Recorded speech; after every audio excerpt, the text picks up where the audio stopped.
கவிதை போட்டிக்கு வந்ததொரு அழைப்பு, போட்டிக்கு தரப்பட்டது நல்ல ஒரு தலைப்பு. அழைப்பில் மகிழ்ந்து தலைப்பை புரிந்து என் கவிதையை தருகிறேன் நல்லதொரு விருந்தவையோர் அனைவரையும் வணங்கி தருகிறேன் என் கவிதையை.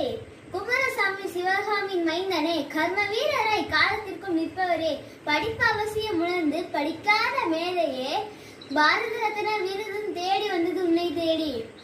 படிக்கும் பிள்ளைகளின் பசியை உணர்ந்த இலவச உணவை வழங்கி இன்புற்றவரே, எளிமைக்கும் நேர்மைக்கும் எடுத்துக்காட்ட இருப்பவரே, பதவி சுகம் இல்லாத பண்பற்ற மானிடனே, பெருந்தலைவர் என பட்டம் பெற்று வேறு யாரும் உண்டே.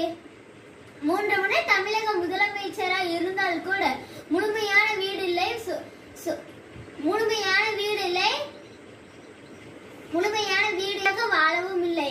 வாழ்ந்த காலமெல்லாம் வாடகை வீட்டில் தானே கருப்பு காண்டியாக கதர் உடுத்தி வாழ்ந்து